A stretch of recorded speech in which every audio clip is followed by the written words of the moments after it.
All right, what's up everybody? We have the Coco Coupe here and we've got the golf bag holder, and today we're gonna show you how to install it. So basically this is a golf bag holder. What it's gonna come with is your hardware, your nuts and bolts right there.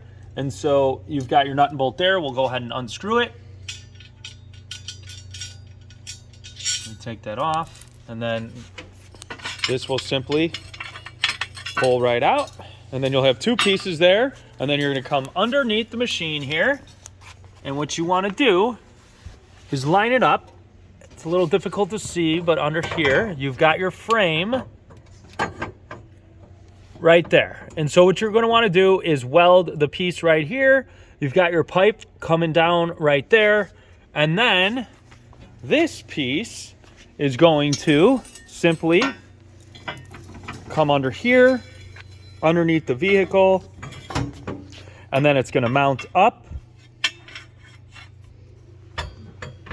and it will stay in the back of the vehicle like so, and you're going to have your golf bags that will sit here, as well as your straps that will come and fit right on this part of the machine.